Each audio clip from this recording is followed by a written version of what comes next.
அனைவருக்கும் வணக்கங்க. நம்ம எல்லாரும் இப்போ வந்து இந்த எக்ஸிட் போல்ஸ் ரிப்போர்ட்டை வந்து டீப்பாக அனலைஸ் பண்ணிகிட்டு இருக்கோம், யார் எவ்வளோ ஜெயிப்பாங்க அப்படின்னு. என்கிட்டையும் ஒரு டேட்டா இருக்குங்க.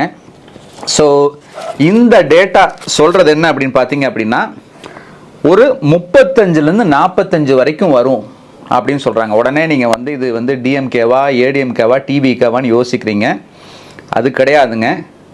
யார் வெளில போவது அப்படிங்கிறத விட யார் நம்மளையெல்லாம் கொல்ல போவதுங்கிறத பற்றின டேட்டா தான் இது. புரியலைங்களா? அதாவது வந்து இது வந்து எங்கள் ஹாஸ்பிட்டலோட ரெஜிஸ்ட்ரேஷன் புக்கு. புதுசாக வர பேஷண்ட்லாம் அதுதான் ரெஜிஸ்டர் பண்ணுவாங்க சுகர் ட்ரீட்மெண்ட்டுக்காக. ஸோ இந்த டேட்டாவை நாங்கள் வந்து லாஸ்ட் இயர் டேட்டாவை அனலைஸ் பண்ணி பார்க்கும்பொழுது நமக்கு வர புது பேஷண்ட் யாருன்னு பார்த்தா 35லேருந்து 45 வயசுக்குள்ளே இருக்கவங்க தான் சர்க்கரையோட வைத்தியத்துக்கு வராங்க. இன்னைக்கு இந்த விஷயத்தை நான் வந்து டிஸ்கஸ் பண்ணுறதுக்கு மிக முக்கியமான காரணம், நேற்று மட்டும் 6 நியூ பேஷண்ட்டை நான் பார்த்தேன். புதுசாக வரவங்க 6 பேர்த்த பார்த்தேன். அந்த 6 பேரோட வயசும் பார்த்தீங்கன்னா 42லேருந்து 49 வரைக்கும். சரி, இவங்களுக்கெல்லாம் இப்போ தான் சக்கரை வந்திருக்கு அப்படின்னு பார்த்தீங்கன்னா கிடையாது. இவங்கெல்லாம் ஆல்ரெடி சக்கரை வந்து 5 வருஷம் 8 வருஷம் 12 வருஷம் கழித்து என்கிட்ட வந்து சிகிச்சைக்கு வராங்க. சரி, இவங்கெல்லாம் கண்ட்ரோலில் இருக்காங்களா அப்படின்னு பார்த்தா கிடையாது. இந்த 6 பேர்த்தில் ஒரே ஒருத்தங்க தான் கண்ட்ரோலில் இருக்காங்க. அவங்களுக்கும் இப்போ சமீபத்தில் 1 வருஷத்துக்குள்ளே சக்கரை வந்திருக்கு. மிச்சம் 5 பேரும் சக்கரை வந்து ரொம்ப நாள் ஆச்சு, ஆனால் தொடர்ந்து சர்க்கரையை கட்டுப்பாடு இல்லாமல் வச்சுருக்காங்க. இதில் ஒரு 2 பேர் வந்து மருந்து மாத்திரையை எடுத்துக்காமல் இருக்காங்க. அப்பப்போ எடுக்கிறது திருப்பி விடுறது, அப்பப்போ எடுக்கிறது விடுறது, இந்த மாதிரி இருக்காங்க. சரி, இதனால் என்ன டாக்டர் பிரச்சனை வரப்போகுது? எல்லாம் நல்லா தானே வந்துட்டுருக்காங்க, போயிட்டுருக்காங்க, நடந்தானே வராங்க, நடந்தானே போகிறாங்க, இப்படி நீங்கள் கேட்குறது எனக்கு புரியுது. சர்க்கரையில் இருக்கிற மிகப்பெரிய ஒரு விஷயத்தை நம்ம புரிஞ்சுக்கணும். சர்க்கரை நோய்க்கு அறிகுறிகள் கிடையாது.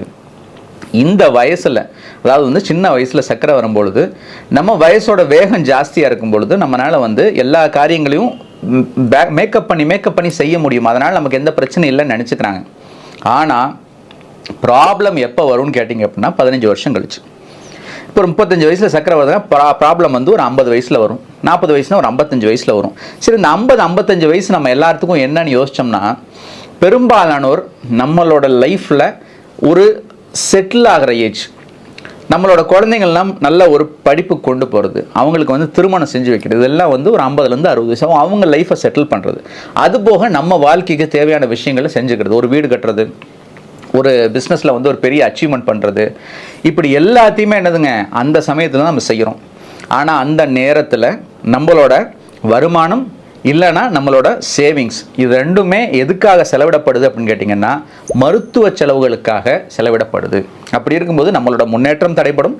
நம்ம குடும்பத்தில் இருக்கிறவங்களுக்கு தேவையான விஷயங்கள் நம்ம செய்ய முடியாமல் போகுது. இதுக்கெல்லாம் மிக முக்கியமான காரணம் என்னென்னா, சர்க்கரை ரொம்ப ஆரம்ப கட்டத்தில் வருது, அதை நம்ம வந்து சரியாக கவனிக்காமல் விடுறோம். இன்றைக்கி என்ன வேணால் சொல்லிட்டுங்க, நீங்கள் பலரும் யூடியூப்பை திறந்தீங்கன்னா ஒரு விதமான ஒரு குழப்பத்தை ஏற்படுத்துகிற நிலையில் தான் இருக்காங்க. மாத்திரை சாப்பிடுங்கிறாங்க, சாப்பிடாதீங்கிறாங்க, மாத்திரை சாப்பிட்டா கிட்னி கெட்டு போயிடும். நிறைய பேர் என்கிட்ட வந்து சொல்கிறது என்னென்னா, அந்த டாக்டர் சொன்னாருங்க, இந்த டாக்டர், எந்த டாக்டருங்கன்னா யாருக்குமே எதுவுமே தெரியாது.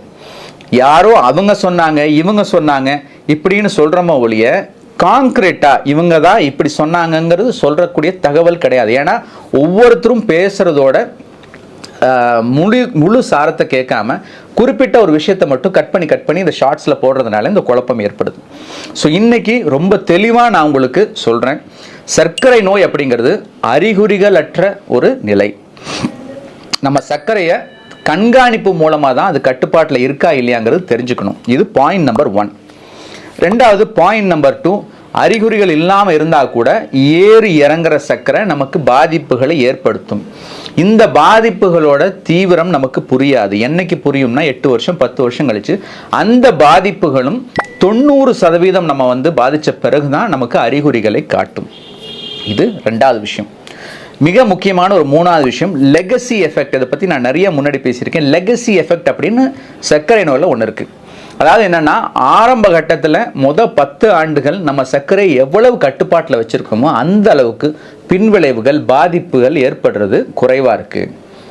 ஸோ முதல்ல கட்டுப்பாடு இல்லாமல் 10 வருஷத்துக்கு அப்புறம் நான் கட்டுப்பாடு பண்ணுறேன்னு முயற்சி பண்ணாலும் அந்த பாதிப்புகள் வர்றதை தவிர்க்க முடியல. இதுதான் எங்கள் ஊரில் ஒன்று சொல்லுவாங்க, தும்ப விட்டு வாழை பிடிக்கிற கதையாக இருக்குன்னு. ஸோ இந்த 3 விஷயத்த ரொம்ப தெளிவாக புரிஞ்சுக்குங்க. ஏன்னா இளம் வயதினருக்கு இன்னைக்கு எவ்வளவு சொன்னாலும் அவங்க நிறைய டேட்டாவை பார்த்து ஒரு குழம்பி போய், முந்தானத்து கூட 40 வயசில் ஒருத்தர் வந்தார், 300-500 அவர் சர்க்கரை இருக்குது. ஆல்ரெடி 10 நாளுக்கு முன்னாடி ஒரு டாக்டரை பார்த்துட்டு அவர் இன்சுலின் எழுதி கொடுத்துட்டார். இன்சுலின் போடுங்க, கண்டிப்பாக சர்க்கரை குறையணும். ஆனால் 10-15 நாள் அவர் எந்த வித சிகிச்சை எடுக்காமல் இன்சுலினையும் கையில் வச்சிருக்காரு, ரிப்போர்ட்டையும் கையில் வச்சிருக்காரு, தொந்தரவையும் உடம்புல வச்சிருக்காரு. ஆனால் எந்த முயற்சியும் பண்ண மாட்டேங்கிறாரு. ஏன்னா ஒரு பயம், மருந்து போட்டால் இப்படி ஆகிடுமா, மருந்து போட்டால் அப்படி ஆகிடுமா அப்படிங்கிற ஒரு தேவையில்லாத குழப்பம். இதில் குழப்பி விடுறதுக்குனே நம்மளை சுற்றி யாரோ ஒரு 10 பேர் இருக்காங்க. இல்லைனா ஒரு யூடியூப்பில் வந்து ஒரு வீடியோ வருது. ஒரு விஷயத்தை நல்லா புரிஞ்சுக்கங்க, யூடியூப்பில் நம்ம என்ன தேடுறோமோ, நமக்கு என்ன பிடிச்சிருக்குன்னு நம்ம பார்க்குறோமோ அதே மாதிரி விஷயத்தை தான் திரும்ப திரும்ப கொண்டு வந்து சேர்த்தும். இது வந்து ஒரு அவங்களோட அல்காரிதம்னு சொல்லுவாங்க. யூடியூபாக இருக்கட்டும், இல்லை வந்து இன்ஸ்டாகிராமாக இருக்கட்டும். ஸோ அதனால் வந்து கொஞ்சம் ஆப்போசிட்டாக சொல்கிற விஷயத்தை நீங்கள் போய் பாருங்கள். இப்போ மருந்து நல்லா இருக்குன்னு சொன்னால் மருந்து நல்லா இல்லைன்னு ஏன் சொல்கிறாங்க, ரெண்டையும் கம்பேர் பண்ணி பாருங்கள். உண்மையிலையுமே அவங்க பேசுகிறதோட உண்மைத்தன்மையை புரிஞ்சுக்குங்க. ரெண்டாவது, மருந்து மாத்திரைகளை பற்றி உங்களுக்கு ஒரு தெளிவு வேணும்னா, உங்களுக்கு என்னதான் நீங்கள் ஆன்லைனில் பார்த்தாலும் நேரடியாக டாக்டர்கிட்ட கண்ணு முன்னாடி கேளுங்க. எந்த டாக்டரும் போய் சொல்ல மாட்டாங்க, சரிங்களா? ஏன்னா டாக்டர் இல்லாமல் மனிதர்கள் தான். அதனால் உங்களை கெடுக்கிற மருந்துகளை அவங்க சத்தியமாக கொடுக்க மாட்டாங்க. நீங்கள் நேரடியாக கண்ணுக்கு நேராக பார்க்கும்பொழுது உண்மையை மட்டும்தான் பேசுவாங்க. இதில் வந்து எந்த விதமான குழப்பமான ஒரு சூழலும் வேண்டியதில்லை. ஸோ சர்க்கரை நோயை பொறுத்த வரைக்கும் அறிகுறிகள் இல்லாமல் இருக்கும். ஆரம்ப கட்டத்தில் அதை கட்டுப்பாட்டில் வச்சுக்கிறது ரொம்ப அவசியம். மிக முக்கியமாக இப்போ இருக்கிற காலகட்டங்களில் இளம் வயதில் சர்க்கரை நோய் அதிகமாக வருது. இது இன்னொரு 10 ஆண்டுகள் போகும்பொழுது, நம்ம முன்னாடிலாம் ஸ்க்ரீனிங் பண்ணுவோம். நம்ம வந்து சுகர் அவேர்னஸ்க்காக வந்து போய் சர்க்கரை இருக்கா இல்லையான்னு உங்களுக்கு பார்த்து இருந்ததுன்னா நீங்கள் கண்ட்ரோல் பண்ணிக்கங்கன்னு சொல்லிட்டு எங்கெங்கெல்லாம் போனால் அந்த கவர்மெண்ட் ஆஃபீஸு மற்ற ஒரு 45-50 வயசுக்கு மேலே இருக்கவங்கள போய் ஸ்க்ரீன் பண்ணுவோம். ஆனால் இப்போது அடுத்த 10 ஆண்டுகளில் எப்படி வரப்போகுதுன்னா, ஸ்கூலில் காலேஜில் போய் இந்த ஸ்க்ரீனிங் டெஸ்ட்டை பண்ண வேண்டிய ஒரு சூழல் உண்டாகலாம் அப்படிங்கிறது என்னோட கணிப்பு. ஸோ அதனால் வந்து தயவு செஞ்சு சர்க்கரை இருக்குது அப்படின்னா சிகிச்சை எடுத்துக்கங்க. சிகிச்சை எடுக்காமல் எனக்கு சரியாயிடும் அப்படின்னு சொல்லி பூனை கண்ணை மூடிட்டு உலகம் இருந்துச்சுன்னு சொன்ன மாதிரி இருக்காதீங்க. எந்த வித குழப்பத்துக்கும் தெளிவான ஒரு முடிவு கிடைக்கும் இன்னைக்கு இருக்கிற டெக்னாலஜியில், இன்னைக்கு இருக்கிற நமக்கு வந்து சூழலில். ஏன்னா வந்து எந்த ஒரு சிட்டியில் நீங்கள் போனாலும், இப்போ கோயம்புத்தூர் எடுத்தாலும் அடுத்த ஒரு 50 அடி 100 அடிக்கு ஒரு மருத்துவமனை இருக்குது. 10 டாக்டர்கிட்ட கேளுங்க, 10 டாக்டர் என்ன சொல்கிறாங்க கேளுங்க, அதுக்கப்புறம் முடிவு பண்ணுங்கள் உங்களுக்கு சந்தேகம் இருந்ததுன்னா. ஆனால் சிகிச்சை எடுக்காமல் மட்டும் இருக்காதீங்க, இதோட விளைவுகள் ரொம்ப மோசமாக இருக்கும். 15 ஆண்டு காலம் நான் இந்த சர்க்கரை நோய் சிகிச்சையில் இருக்கேன். பல ஆயிரக்கணக்கான பேஷண்ட்டை நான் பார்த்துருக்கேன், அவங்களோட கதைகளை நான் கேட்டிருக்கேன். ஆரம்ப கட்டத்தில் இதை புரிதல் இல்லாமல் இருந்தவங்க பின்னாடி எவ்வளோ கஷ்டப்படுறாங்கன்னு பார்த்துருக்கேன். அந்த அனுபவத்தில் சொல்கிறேன். ஸோ தயவு செஞ்சு சர்க்கரை உள்ளவர்கள் உங்கள் சர்க்கரையை டெஸ்ட் பண்ணி பாருங்கள். கண்ட்ரோல் இல்லைன்னா கண்ட்ரோல் பண்ணுறதுக்கு என்ன வழியோ அதை நீங்கள் வந்து முயற்சி பண்ணுங்கள். மிக மிக மிக முக்கியமானது, வருடத்துக்கு ஒரு முறை உங்களோட உள்ளுறுப்புகளை செக் பண்ணிக்க. கண், ஹார்ட்டு, கிட்னி, கால் நரம்பு, இது ரொம்ப ரொம்ப அவசியம். ஸோ அதனால் வந்து எலெக்ஷன் 5 வருஷத்துக்கு ஒருக்கா வரும். யார் ஜெயித்தாலும் சரி, இல்லை யார் தோத்தாலும் சரி, தொடர்ந்து நம்ம வந்து இதை பேசிக்கிட்டே தான் இருக்க போகிறோம். ஆனால் நம்மளோட உடம்பை பற்றின ஒரு புரிதல், அதை பற்றின ஒரு அவேர்னஸ் கண்டிப்பாக வேணுங்கிறது தான் இந்த வீடியோவோட நோக்கம்.